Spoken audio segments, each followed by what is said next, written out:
Alors bienvenue à nouveau à vous tous. Donc pour cette deuxième partie d'après-midi, votre ventre les plein? Oui ou non? Non, normalement, si ils ne répondent pas, c'est que c'est oui, il n'y a pas besoin de la réponse. Donc, alors, on a la chance d'accueillir cet après-midi M. Michel Doré, alors, qui vient du Québec. Alors moi, le Québec, j'y ai été pour la première fois il y a 15 ans. Il y a 15 ans de ça, j'ai décollé de Saint-Denis de La Réunion, il faisait 30 degrés, j'ai atterri à Montréal, il faisait moins 30. J'ai pris 60 degrés dans la face, comme on dit chez vous. Donc, le changement climatique, en fait, là, est devenu une réalité palpable pour moi tout de suite. Alors, effectivement, le Québec, ça a été c'était le pays pour un homme de parole comme moi, le pays des poètes. Enfin, je pense notamment, si mon téléphone veut bien se retourner, à Michel Lalonde, à Félix Leclerc, au Charbonnier de l'Enfer, à Robert Charlebois, à Gilles Vigneault et Madame également à Roquevoisine, évidemment, petite dédicace. Alors, le Québec, ça a été pour moi comme un choc, et un choc double, puisque je me souviens que l'avion que j'avais pris a été violemment balancé par le Gulf Stream. Et on ne m'avait jamais dit que le Gulf Stream, ça bouge. Arrivé à Montréal, je me penche et... Comment, pardon ?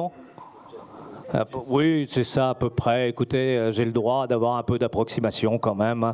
Je suis pas géographe, moi je suis comédien, d'accord, hein. Donc j'arrive effectivement au-dessus du lavabo. Et bien là, je passe la main dans mes cheveux et je perds la moitié de mes cheveux devant.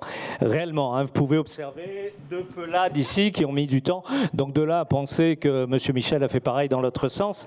Donc alors, j'ai eu la chance hier soir de manger avec lui. Alors en cherchant un peu, j'ai appris qu'il est haut fonctionnaire au gouvernement du Québec, au Canada, qu'il a notamment assumé les fonctions de sous-ministre adjoint à la Sécurité civile du Québec et celle de sous-ministre adjoint à la Santé Canada, qu'il cumule plus de 35 années d'expérience dans le domaine de la gestion des risques et des catastrophes. Il est aussi professeur associé à l'Université du Québec à Montréal au programme de cycle supérieur en résilience, risques et catastrophes. C'est pas rien quand même. Alors hier soir, moi, j'ai eu la chance de manger avec ce bonhomme en bout de table et il m'a raconté que pour lui aussi, La Réunion, ça avait été un choc. Alors pour le coup, physique, Michel, parce qu'effectivement, hier soir, je ne sais pas si c'était dû au planteur ou au décalage horaire, Michel s'est pris la poutre du restaurant en pleine tête, réellement. Point commun qui nous lie, j'avais moi-même, le matin même, au restaurant de la Cité des Arbres, vous avez la trace ici, pris une baie vitrée en pleine tête également. Donc le choc des deux côtés des hémisphères. Et donc en fait, après, j'ai regardé, parce que évidemment, moi ayant de l'expérience dans le domaine du choc, je me dis, je vais lui prodiguer quelques petits conseils. Je lui dis, bon, si vous ne vomissez pas, si vous ne vous évanouissez pas. Donc, et là, j'apprends qu'il a travaillé, enfin, il a été officier médical, une formation de paramédical, ambulancier, infirmier. Donc évidemment, ce monsieur, mes bons conseils, il pouvait amplement s'en passer. Et pourtant, je vais vous en donner un, Michel, un conseil qui vient directement de Félix Leclerc, qui vous amènera à prendre soin de vous. Félix Leclerc dit comme ça, « Vieillir, c'est embêtant, mais c'est la seule façon de vivre longtemps. » Merci.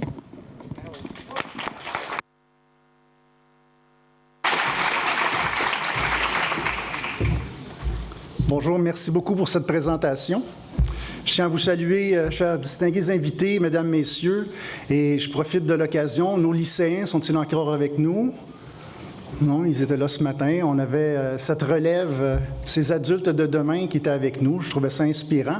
Mais on a aussi une autre relève qui est présente avec nous. Et parmi cette richesse de nos bénévoles qui soutiennent les assises, nous avons les étudiants au master en environnement et risque de l'Université de La Réunion que je salue.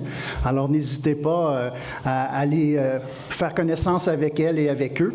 Vous avez là ici la relève des professionnels de demain dans le domaine de la gestion des risques. Et ils sont ici pour non seulement nous soutenir, mais en même temps s'abreuver de votre intelligence collective et s'inspirer pour leur future carrière. Alors, profitons-en.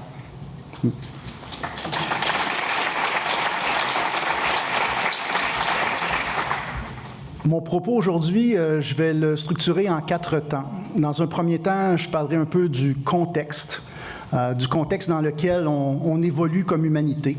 Dans un deuxième temps, je vous propose de faire un rapide survol sur les risques majeurs globaux, pour ensuite se questionner sur une appréciation quant à notre capacité collective de protéger ou d'assurer notre propre résilience. Et ultimement, peut-être une réflexion, une proposition de voies visant l'amélioration de notre sécurité collective. Sécurité au sens de résilience, de protection, de mieux vivre pour le futur. À la fin de la présentation, je souhaite avoir encore un peu de temps avec vous et libre à vous de m'interpeller avec des questions, des commentaires, des réactions à mon propos. Je ne me vois pas ici en train de défiler un texte de télésouffleur. Je m'en viens vous partager quelques réflexions émanant de mes formations et de mes expériences, mais surtout un engagement passionné envers notre résilience collective, et c'est ce que je souhaite faire avec vous. D'abord, pour parler de contexte. On parle des risques naturels, les assises sur les risques naturels, puis à quelque part, en trame de fond, on parle de désastres, de catastrophes. Bon, le débat continue, se perpétue dans la littérature, catastrophes naturelles, technologiques, anthropiques. Permettez-moi une proposition ici. Les catastrophes sont d'abord et avant tout sociales. Elles sont humaines. Elles ont toutes une composante naturelle. Les catastrophes arrivent dans un environnement naturel qui est en constante mutation. Les catastrophes ne surviennent que si un dommage, un impact, un risque a des éléments qui sont socialement valorisés. De ce fait, toutes les catastrophes ont une dimension technologique en termes d'infrastructure, d'impact sur les technologies. Alors, ce débat illustre, encore une fois, la façon que le cerveau humain aime cataloguer, caractériser sa réalité, la diviser, la fragmenter dans l'espoir de mieux la contrôler. On fait la même chose dans les universités. On parle de la science, de la connaissance. Et avec la science viennent les incertitudes. On ne veut pas des incertitudes. Quelle est la réponse de la science? De réduire notre fenêtre d'observation et de la réduire suffisamment pour arriver à être capable de dire avec une relative certitude, voici la connaissance. La connaissance telle qu'on l'a compris, reflet de notre passé et pas nécessairement de la projection vers le futur. Il faut donc, comme scientifique, faire preuve d'une grande humilité lorsqu'on parle de nos connaissances. Les catastrophes étant sociales, les catastrophes nous invitent à réfléchir sur toutes les dimensions qui nous affectent. Et ces dimensions-là, elles viennent chercher à la fois des éléments factuels et objectifs, des éléments subjectifs, psychologiques et même culturels. Alors, quand on parle des sciences, et ce matin, il y avait des interventions, on nous demandait, bravo pour les sciences physiques, maintenant, qu'en est-il des sciences humaines? Qu'en est-il des sciences sociales? Et je pousserai plus loin. Qu'en est-il de l'art? Qu'en est-il de la culture? L'art ne nous permettrait peut-être pas de nous projeter dans le futur pour anticiper les catastrophes de demain, mais elles peuvent nous aider à comprendre, à décoder à travers le temps comment on a surmonté les épreuves du passé. Ce matin, on faisait la référence à Voltaire, le tremblement de terre de Lisbonne, 1755. Et à l'époque, notre ami Voltaire était en exil et il a écrit un poème sur le tremblement de terre. Si vous ne l'avez pas déjà lu, je vous invite à le faire. Évidemment, c'est écrit en vieux français. Moi, le québécois, je l'ai compris. Alors, ça devrait aller. Mais cela dit, je vous invite à lire. Dans ça, il y a un passage, il dit « Un jour, tout sera bien, voilà notre espérance. Tout est bien aujourd'hui, voilà l'illusion. » Et c'est un peu dans cette illusion que l'on continue à se bercer tout le monde aujourd'hui. Et je dis tout le monde dans cette salle comme à l'extérieur, on se berce dans l'illusion de notre relative sécurité, dans notre relative invulnérabilité. On se berce et on est parfois bercé par les paroles rassurantes et réconfortantes qui visent à améliorer notre sentiment de sécurité, comme si le sentiment de sécurité était une finalité en soi. Ce n'est qu'une perception. Et les catastrophes, et on l'a vu sur les tableaux à l'extérieur, les catastrophes qui se sont produites à La Réunion, on voit qu'elles sont omniprésentes sur le continuum du temps. Certains diront qu'elles s'intensifient en fréquence et en gravité. Les scientifiques, les historiens nous diront qu'il y a probablement un biais de mémoire. Mais à travers le poème de Voltaire, on est capable, à travers ces mots, de voir l'image de la détresse et de la souffrance et de l'interprétation que la population de l'époque se faisait de ces grandes calamités. Les catastrophes d'aujourd'hui n'y échappent pas. Dans la littérature anglo-saxonne, on parle des catastrophes naturelles comme des « acts of God ». Mais si c'est un « act of God », si c'est vraiment un geste de Dieu, avons-nous, nous, simples mortels, la capacité d'influencer la trajectoire pour empêcher de telles catastrophes? Ça encourage une forme de fatalisme. Je ne suis pas en train de promouvoir le fatalisme ici, mais avec ce que je vous disais tout à l'heure par rapport au concept même de catastrophe, les catastrophes sont d'abord et avant tout sociales. Une inondation n'est pas une catastrophe. Un tremblement de terre n'est pas une catastrophe, c'est un aléa. Il ne sera catastrophe que si l'humain a décidé de s'y installer de la mauvaise façon. Alors, si on est sérieux dans notre souci de bien nous protéger contre les aléas et contre les risques, même ceux sur lesquels on n'a pas de contrôle quant à la fréquence ou à l'occurrence du phénomène, on a beaucoup plus de contrôle qu'on peut l'imaginer si on décide d'être lucide, conscient et d'agir quant à nos décisions quotidiennes, dont celle de choisir le lieu de notre vie, où on va s'installer pour habiter. Et cette décision-là, elle nous appartient à tous. Évidemment, si on choisit une propriété en terre basse, en milieu érosif, en milieu côtier, il y a des chances qu'elle nous coûte un peu moins cher que ceux qui sont sur un promontoire mieux protégés. C'est possible qu'on décide de choisir de rester plus près du milieu urbain, bon, évidemment, voie ferrée, le train n'est pas encore installé, là, qui fait le tour, le train rapide, là, qui fait le tour de l'île, non? Okay. Ça s'est même rendu jusqu'à Montréal, ce projet.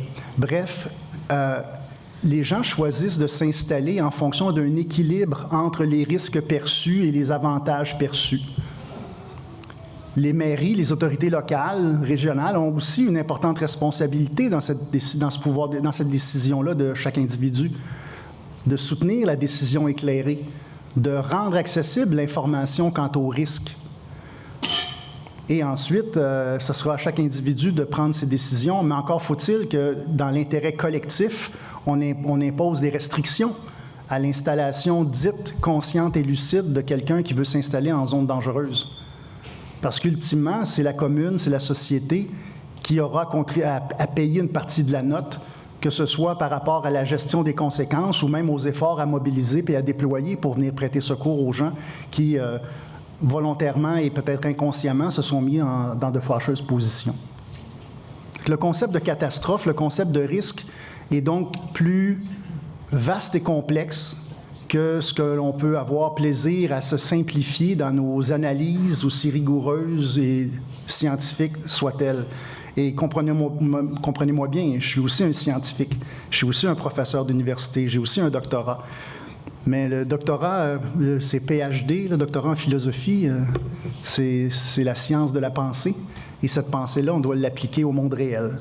Pas nécessairement à la conception limitée ou restrictive qu'on se donne à un objet d'observation, un objet de notre recherche. On a vécu beaucoup de catastrophes dans le passé et on peut se poser la question, comment se fait-il qu'encore aujourd'hui, ces événements se répètent? On fait pourtant des bons plans, des bonnes procédures, des exercices. On fait même des retours d'expérience. On produit même des rapports, parfois des commissions d'enquête, des rapports scientifiques et techniques sur ces catastrophes. Comment se fait-il que les événements se répètent? Est-ce possible que nos retours d'expérience ou nos rapports ne soient pas aussi transparents et candides qu'ils le devraient? Est-ce possible que s'il y a un rapport vraiment authentique qui va s'intéresser aux causes profondes et sous-jacentes d'une catastrophe, que ça crée des inconforts au point que ces rapports-là ne sont pas diffusés? Est-ce qu'on applique aux catastrophes la même culture juste qu'on applique aux accidents aériens, aéronautiques ou aérospatiaux? C'est-à-dire une recherche des causes fondamentales pour éviter la répétition, plutôt que la recherche du coupable. Je fais l'hypothèse que si on appliquait la culture juste aux catastrophes, on aurait encore des manifestations d'aléas. mais on aurait beaucoup moins de catastrophes. C'est sur cette note de contexte que je vais aller vers la deuxième partie pour parler des risques globaux, les risques majeurs globaux. On parle beaucoup du réchauffement planétaire, du changement climatique et de la nécessaire adaptation. On en parle beaucoup, on reviendra sur les façons de la gérer. Mais est-ce vraiment le seul risque majeur global? Y en a-t-il d'autres? Je vous pose la question. Elle n'est pas rhétorique. Y a-t-il d'autres risques globaux majeurs? Absolument. La détérioration de notre environnement, eau, air, sol, est un risque global majeur. Un risque majeur global. Quoi d'autre? Dites-moi pas que vous l'avez déjà oublié. La pandémie? Ah non, elle n'a jamais frappé l'île ici? Non, elle n'a pas vécu. L'Organisation des Nations Unies considère que la menace majeure globale numéro 1 demeure les épidémies et les pandémies. Et si on regarde dans l'histoire, on peut bien déplorer les conséquences que l'on a subies de la pandémie de COVID-19, qui n'est pas vraiment finie. Mais déjà, l'OMS nous alerte quant à l'éclosion possible d'une nouvelle pandémie d'influenza de type H5N1. Vous souvenez-vous de la pandémie de 2009-2010 d'influenza H1N1? Dès 2003, l'OMS alertait quant à la possibilité d'une pandémie d'origine aviaire de type H5N1 et finalement, c'est une porcine H1N1 qui est arrivée. Mais le risque n'est pas encore disparu, il va réapparaître. Et si on regarde dans l'histoire des pandémies, elles ont frappé l'humanité partout sur la planète. On a eu des pandémies de peste, au moins 3 documentées, dont une dont on estime, avec les populations de l'époque, les pertes humaines entre 50 et 100 millions.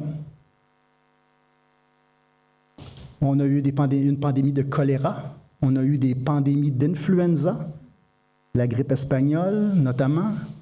On parle de 25 millions de morts.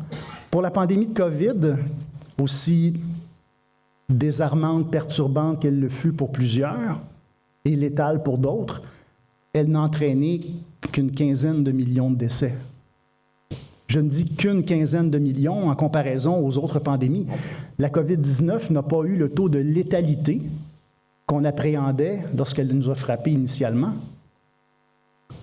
Est-ce que maintenant, la fatigue COVID s'installe au point de baisser la garde? Qu'est-il resté de notre capacité à se mobiliser contre ce risque de pandémie?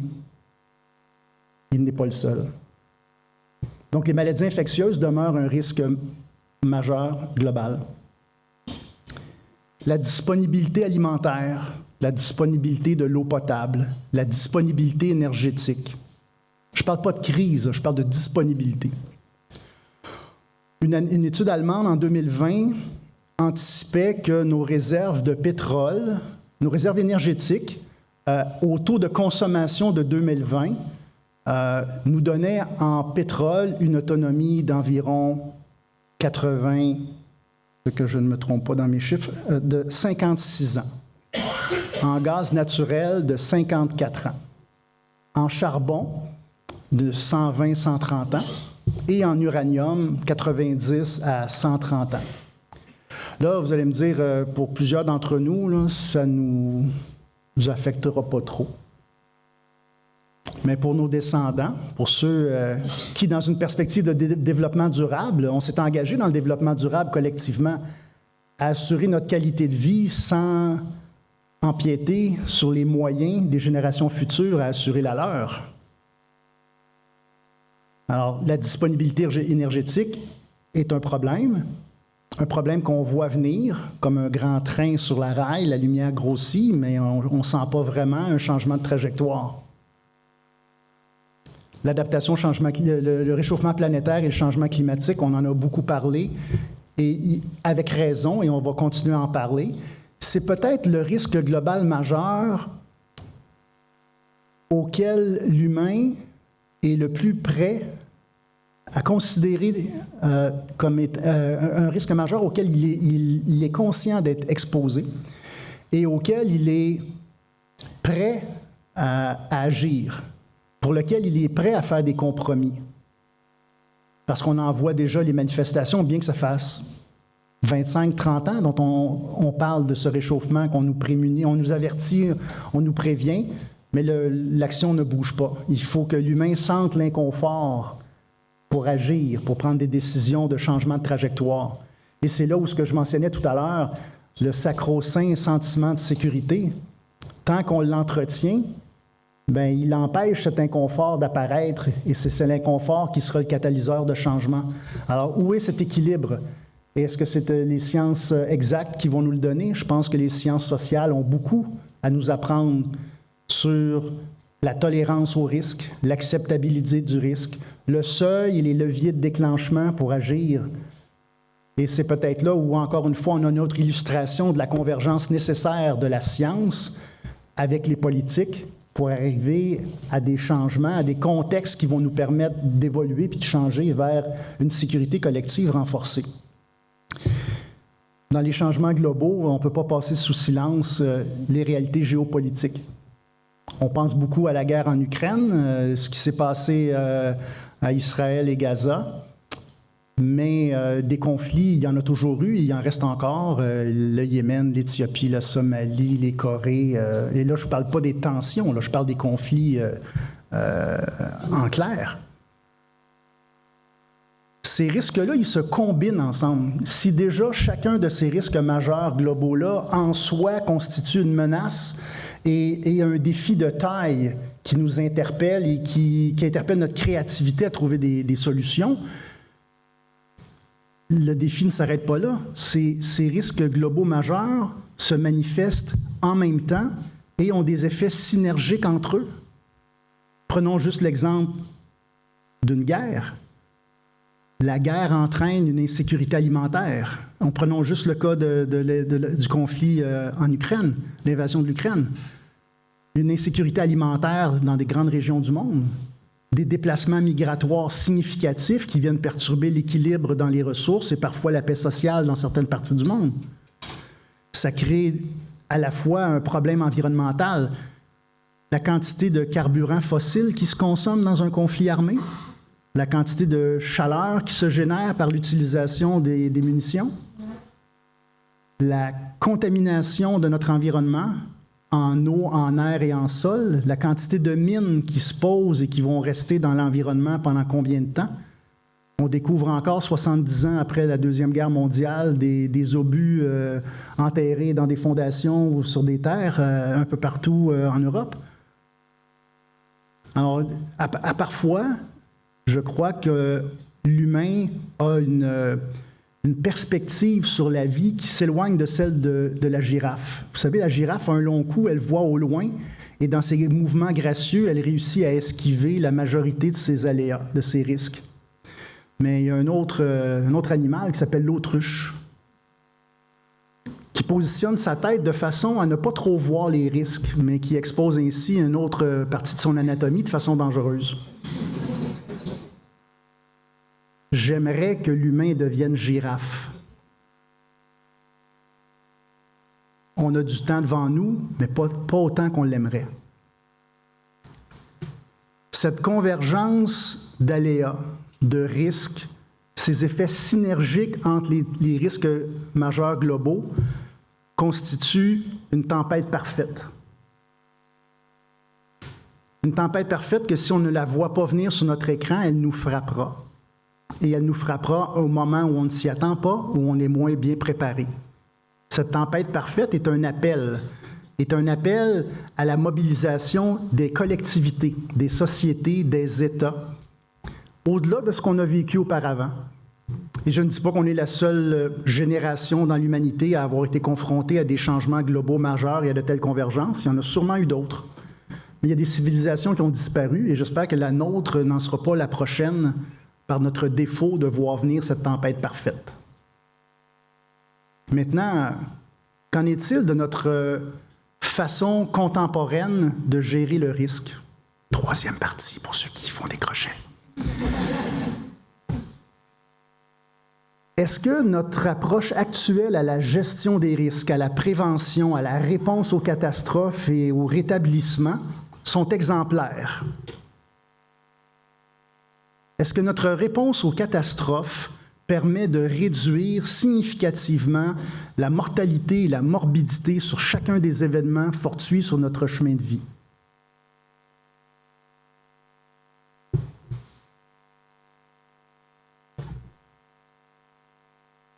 J'ose postuler que non.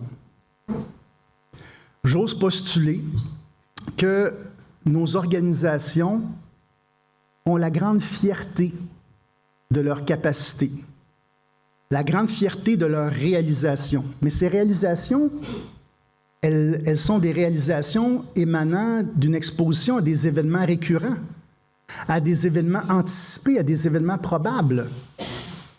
J'ai une grande satisfaction de voir l'efficacité de nos services d'incendie contemporains. Ils ont dompté un fléau qui a perturbé nombre de communautés depuis que nous vivons en regroupement humain. Les services d'incendie ont pris un aléa récurrent de forte probabilité avec une gravité relative moindre que les autres grands aléas dont on vient de parler. Je ne suis pas en train de banaliser l'importance du feu, mais on a pris cet aléa et on l'a dompté. On l'a dompté avec d'abord une force de volontaires, des citoyens qui se mobilisaient avec les moyens du bord pour dompter la bête. On a professionnalisé ces fonctions, on les a outillées avec des technologies qui fait qu'aujourd'hui, on est capable de combattre les incendies, limiter les pertes humaines, limiter les pertes matérielles, avec une très grande fierté, une très grande satisfaction. On a même été jusqu'à apprendre des incendies dans l'application du principe de culture juste dont je parlais tout à l'heure, pour comprendre les causes sous-jacentes et de faire de la prévention. Une prévention structurelle dans le code du bâtiment, dans la façon de construire le bâti, de l'exploiter, des campagnes de prévention non structurelle en termes d'éducation du public sur les comportements sécuritaires face au feu. Avons-nous transposé cette façon de faire de l'incendie avec les autres types d'aléas? Est-ce qu'on a atteint le même niveau d'efficacité collective, organisationnelle, face à l'inondation, face aux tempêtes de toute nature? J'ose prétendre que non. Alors, si parfois on est chacun dans nos silos, de regarder un peu ce qui se fait de bien dans le silo d'à côté peut peut-être nous aider, nous inspirer.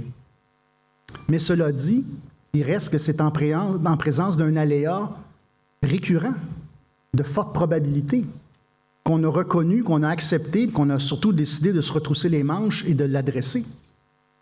Mais face au risque de faible probabilité,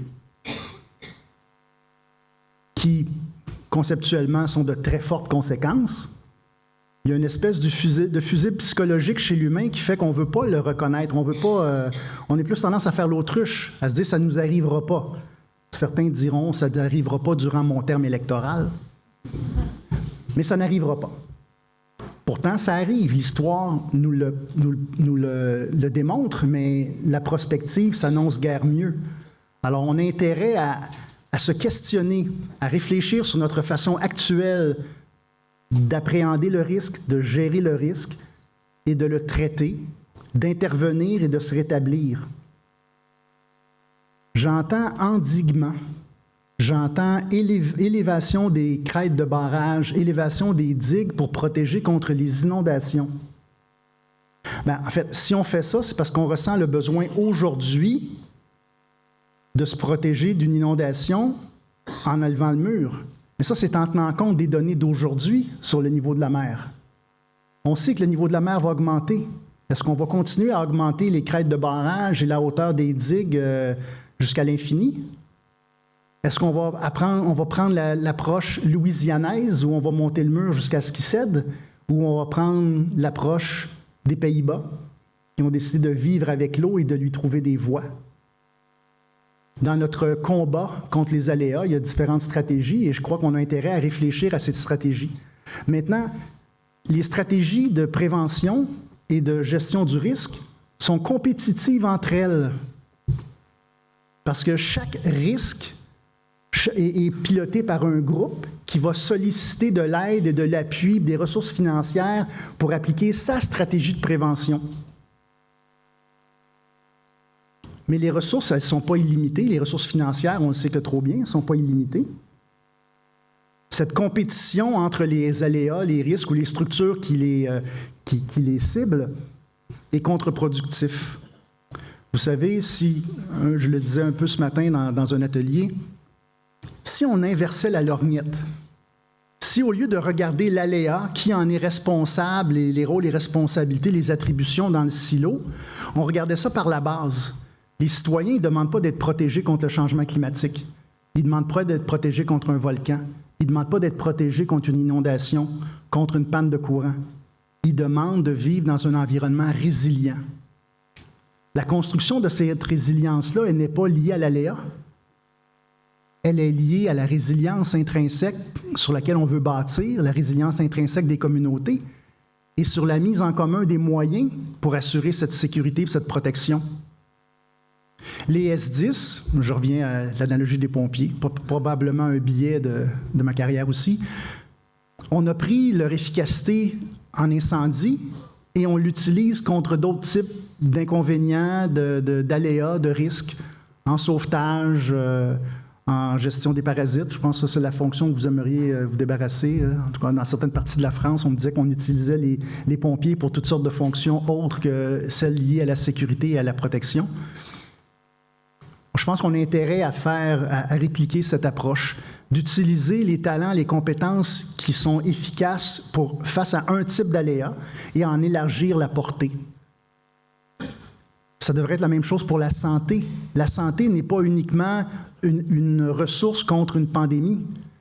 C'est une ressource qui va être utile pour toutes les autres dimensions. On parle beaucoup des composantes mentales des catastrophes. Mais qu'est-ce qu'on fait en termes de santé mentale pour protéger la population, tout aléa confondu, pas juste les aléas de santé publique? Je ne veux pas être fataliste. Il y a une voie de sortie. Il y a des voies de sortie, sûrement plus qu'une. Mais à mon avis, 4e crochet. La voie vers une résilience collective, c'est de se réinventer. Et lui-même a été capable de le faire à de nombreuses reprises. Si on regarde juste les développements technologiques des dernières décennies, c'est effarant et parfois apeurant si on considère l'intelligence artificielle. Certains diront même que l'intelligence artificielle s'ajoute à la liste des risques globaux majeurs si on en perd le contrôle. Réinventer la résilience, je vous propose qu'elle interpelle une recherche, une révision de la gouvernance des risques. La gouvernance, c'est la distribution des pouvoirs, la distribution des capacités de décision envers les ressources qui sont les mieux à même d'obtenir un résultat. On se retourne beaucoup vers les États pour assumer la gouvernance globale des risques. Je crois qu'à l'État, il appartient de piloter cet exercice collectif, de soutenir les efforts des niveaux de gouvernement plus locaux. Il appartient à l'État de soutenir les initiatives, de soutenir la recherche, d'encourager une gestion des connaissances, l'application de la culture juste qui permet d'extraire les leçons structurantes des succès de prévention et des succès d'intervention efficace et de les partager. Mais il appartient aussi à chaque entreprise, à chaque commune, à chaque association d'apporter sa contribution à la résilience. Mais pour qu'elles puissent le faire, elles doivent aussi avoir une partie du pouvoir décisionnel pour appliquer ces moyens.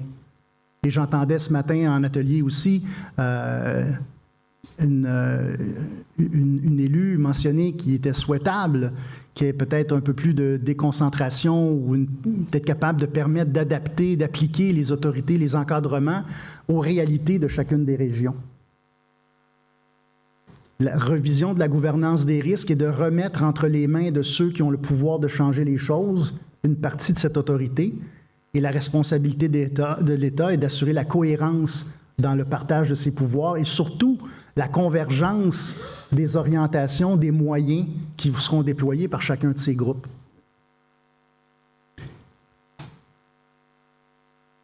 Il faut surtout et avant tout se donner l'occasion honnête d'apprendre des catastrophes qui surviendront. Le passé n'est pas garant de l'avenir. La crue centenale ou centenaire, elle n'est plus centenaire. Mais d'ailleurs, juste d'utiliser l'expression centenaire ou millénaire est une erreur de communication de risque. Ça laisse entendre que l'inondation arrivera une fois par 100 ans au lieu de la réalité qui est de 1% de chance par année. Et là, on voit se matérialiser une augmentation de fréquence. Alors, le passé, les trajectoires passées ne sont pas le reflet de celles qui nous attendent plus tard. Et dans cette convergence de la tempête parfaite, ça nous invite à revoir nos façons de faire. Et c'est ce que je souhaite. Et d'ailleurs, on en a une illustration avec le projet « Ensemble, nous les parer ». C'est une illustration d'une capacité de mobilisation du potentiel, du tissu social, des capacités, de la résilience intrinsèque d'une communauté. Et c'est un bagage qui, à mon avis, mérite d'être capitalisé davantage. Confronté à l'adversité, comme on l'est avec cette tempête parfaite, on a le choix de s'adapter ou de... Comme les dinosaures, hein? On ne veut pas y penser. Alors, le choix nous appartient. Le choix individuel et collectif nous appartient de prendre le virage, d'adresser ces risques-là avec lucidité, avec transparence, confiance, pas confiance en nos moyens individuels, mais en nos capacités collectives. Et si je reviens sur l'emprunt qu'on faisait tout à l'heure à Voltaire, si on est capable de remettre en question et de se mobiliser nos réseaux d'influence vers notre espérance, c'était comme ça que la citation que j'avais utilisée tantôt, d'une espérance envers une meilleure résilience. Fait que l'espoir y est, à condition qu'on y mette chacun du sien, et c'est dans la mise en commun, dans la superposition de nos perspectives individuelles ou organisationnelles qu'on sera même d'y arriver. Sur ces paroles, je vous laisse, il nous reste quelques minutes. Vous avez des questions, commentaires, réactions à mon propos? Merci.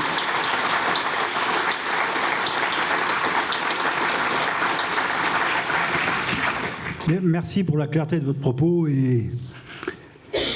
Enfin, moi, en tout cas, j'ai apprécié. Je voulais avoir votre sentiment sur, par rapport à la globalité de ce que vous avez dit et que vous en parlez avec conviction, des feux de forêt au Canada.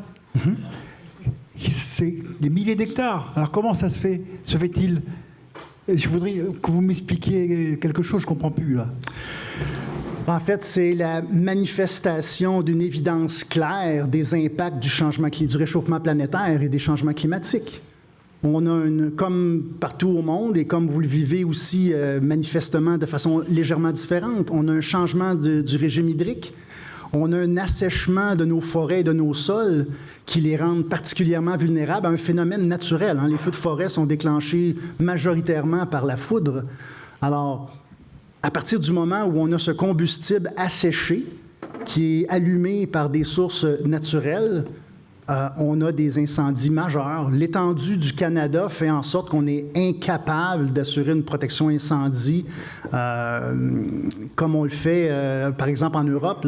D'ailleurs, on a reçu de l'aide de plusieurs pays et les colonels sapeurs-pompiers qui sont venus de France au Québec ont dit, bon, nous, on n'a pas la même approche à l'incendie, on les éteint, oui, mais les forêts sont imbriqués dans le tissu urbain et il y a une proximité, une concentration de ressources.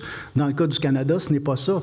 Alors, on a des zones de protection intensive autour des périmètres urbains, mais pour le reste, on essaie de protéger la ressource naturelle ligneuse pour des fins commerciales, mais dans bien des endroits, on n'a pas la capacité logistique de l'attaquer parce que c'est trop loin des aéroports pour les avions citernes, trop loin des sources d'eau. On n'a pas les effectifs pour le faire. Alors, même les entraides universelles, le Québec vient aider au Portugal ou en Europe ou dans d'autres parties aux États-Unis lorsqu'il y a des incendies majeurs, mais même cette mobilisation-là, on peut de moins en moins y compter parce que comme pour la pandémie, une fois qu'on est vulnérable et frappé, bien, l'autre l'est aussi. Alors, les ressources requises pour faire face à la pandémie sont sollicitées partout et pour les feux de forêt, c'était la même chose. Alors, c'est un problème majeur, c'est un problème de santé publique, c'est un problème de climat, ça vient perturber la météo. Les feux de forêt créent leur propre vent, créent leurs propres nuages. On a même exporté aux États-Unis une partie de notre fumée, bien involontairement. Alors, c'est une longue... J'essaie de vous donner une courte réponse à une question qui pourrait être beaucoup plus longue à débattre, mais c'est à tout le moins ma courte tentative. Je voudrais votre avis aussi sur le concept de résilience par rapport à ces problèmes qu'ont les Canadiens, ces problèmes de feux de forêt. Comment gérer la résilience, cette résilience-là? C'est une souffrance terrible. La résilience n'est pas liée à un aléa. La résilience, elle fait appel aux caractéristiques d'une communauté avec ses forces et ses faiblesses. Et la résilience d'une communauté ne doit pas se mesurer à sa résilience à un aléa, parce que ça la conforte face aux autres aléas. Alors, la résilience est un concept d'application universelle, tout aléa confondu. Merci pour votre intervention. Moi, ce à quoi ça fait écho, c'est notre nécessité de repenser un peu notre condition terrestre, dans le sens où il faut qu'on change de perspective en n'étant pas le centre en fait de l'univers, mais en se disant qu'on partage un espace et qu'on habite un territoire avec des autres qu'humains, et qu'à partir de là, la vulnérabilité de l'environnement, des tritons, de tous les autres, nous touche, et que nous sommes la nature qui se défend. Ça veut bien dire que si autour de nous, notre territoire, les éléments autres qu'humains ne vont pas bien et sont impactés, nous sommes fortement impactés et nous avons une interdépendance de vulnérabilité. Ça veut dire repenser notre paradigme, notre façon de considérer, notre façon d'habiter le territoire et d'habiter le monde, et donc de faire société.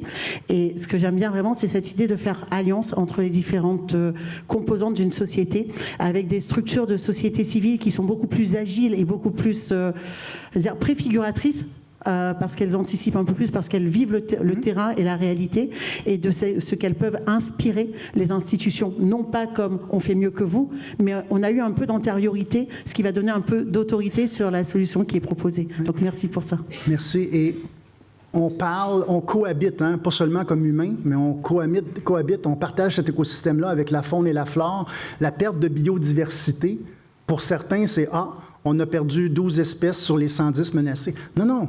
Perdre la biodiversité, c'est perdre une partie de l'écosystème qui nous permet de vivre aujourd'hui. Chaque empiètement qu'on fait dans un milieu humide est un compromis sur la qualité de l'air et la qualité de l'eau de notre propre environnement. Chaque fois qu'on fait un barrage ou une digue, c'est pour protéger un côté, mais on rend l'autre côté plus vulnérable. Chaque fois qu'on élève un bout de terre sur le bord d'une rivière pour protéger contre l'inondation, on vient étanchéiser un sol qui protégeait de l'inondation le voisin d'à côté. On n'est pas dans un système fermé où chacun fait sa petite chose pour se protéger. L'action de un entraîne une réaction. La protection de l'un peut empirer la vulnérabilité de l'autre. Et c'est là où est-ce que le pilotage de l'État nous donne l'occasion de revoir la gouvernance pour s'assurer qu'on peut changer les choses, mais dans l'intérêt commun. Et 80 km de digue pour 80 résidences, j'entendais ce matin, je pense que c'est une question légitime qu'il faut se poser. Une dernière intervention? Bonjour, je vous remercie tout d'abord pour cet exposé à la fois brillant et passionnant. Je m'appelle Nadia Butienne, je suis une élue de la commune de Sainte-Marie, et il y a deux choses que vous avez dites qui m'ont vraiment marquée. La première chose, c'était le choix nous appartient. Et la seconde est que la résilience n'est pas une question d'aléa.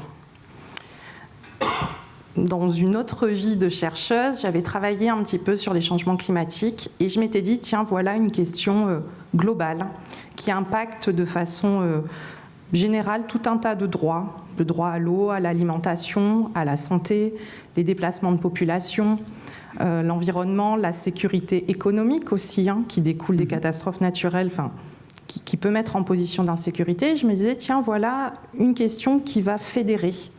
Voilà une question qui va faire que les gouvernements, les sociétés, les individus vont se prendre en charge pour répondre, comme vous l'avez dit, au fait que la résilience n'est pas une question d'aléa. Quelques années plus tard, ne voyant pas les choses bouger plus que cela, puisque les trajectoires du GIEC sont sur le point d'exploser, on se dit, mais pourquoi est-ce que ce risque qui nous concerne tous, pourquoi est-ce qu'on se sent finalement individuellement pas si impacté que ça ? Je crois pas que l'humain se sent... En fait, ma perception, c'est pas là, je suis dans la perception, je suis pas dans la science. Là. Quelqu'un soulevait ça ce matin. Il faut clarifier les choses, pas parce qu'on a un doctorat que tout ce qu'on dit, c'est la vérité. Alors, je suis dans l'interprétation ou l'inférence ici. Je crois pas que l'humain est inconscient ou insouciant par rapport au risque du changement climatique. Je crois d'abord qu'il y a une question de priorité de survie pour certains, qui ont de la misère à survivre pour 48 heures. Alors, de penser à quelque chose dans un mois, pour eux, c'est hors d'horizon. Et pour ceux qui ont le luxe de pouvoir voir venir, c'est est-ce que j'ai le pouvoir de changer les choses? Et si je suis le seul à agir, est-ce que, au-delà des compromis ou des sacrifices que je fais, est-ce que j'aurai un effet significatif pour corriger la trajectoire? Et c'est là où la mobilisation est importante. On parle de mobiliser les savoirs, c'est de prendre les savoirs que nous les avons et les réinvestir jusqu'à l'application, pas juste les mettre comme une bouteille à la mer dans l'espoir que quelqu'un les rattrape plus tard, mais c'est aussi de mobiliser l'action. Il est là notre défi. On a été capable de le faire sur plein de sujets, avec un taux mitigé, l'alcool au volant, le tabagisme, la gestion des matières résiduelles. Je le dis avec un brin de caricature ici dans l'âme, mais on a quand même corrigé des trajectoires importantes. On a réduit les taux de mortalité infantile sur la planète. On a réduit des taux de consommation de tabac. On a réduit des taux d'accidents de véhicules moteurs, ou des taux de mortalité, pas des taux d'accidents, mais des taux de mortalité, en travaillant sur des éléments comportementaux et structurels et d'infrastructures. Maintenant, est-ce qu'on a amené le risque à zéro? Non. Le risque zéro est une utopie. Alors, si quoi que ce soit dans mon propos laisse entendre qu'on pouvait arriver à une résilience totale, la réponse est non. C'est pas ça le but. Mais d'agir sur ce qu'on peut agir, de corriger les trajectoires qu'on peut corriger, de réduire la mortalité, la morbidité, réduire les inconforts jusqu'à un niveau acceptable. Et cette acceptabilité-là, elle dépend de nous. Ce n'est pas un tiers qui vient la définir à notre place. Et ça fait partie de la mobilisation qu'on doit faire. Alors, je vous rejoins tout à fait sur ce point, mais justement, la capacité d'action, je pense, dépend du niveau de sécurité humaine de chacun, et sécurité humaine, doctrine hautement canadienne, hein, le PNUD 1994. Et il me semble que des individus qui sont en capacité d'avoir accès à l'éducation, à l'eau, à la santé, à l'alimentation, sont plus capables de faire des choix qui vont permettre de les mettre dans des situations de sécurité, plutôt que des individus qui parfois sont obligés de migrer parce qu'il n'y a plus d'eau potable, parce qu'il n'y a plus de nourriture, parce qu'il n'y a plus de travail lié à des conditions météorologiques. Et voilà, c'était la réflexion que je voulais partager. Nous sommes privilégiés et avec ça vient une responsabilité. Si on attend, on peut se retrouver à être beaucoup plus nombreux à être défavorisés et dans l'impossibilité d'agir. Alors, pendant qu'il est encore temps, agissons. Merci beaucoup.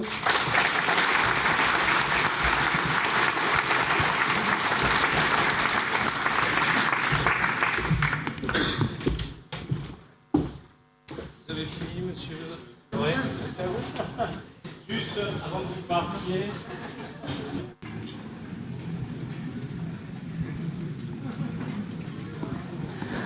Alors juste vous dire qu'il y a Mémoire des Cyclones en bas, qui est ouvert déjà, que ça dure 30 minutes, et qu'il y a le jeu Oura Game qui me dit qu'il souffre de n'avoir personne, que ça dure 1 heure, qu'il y a des créneaux demain à 10 h, et comme vous êtes tous des grands enfants, je vous invite à y aller, et puis je vous retrouve plus tard. Merci.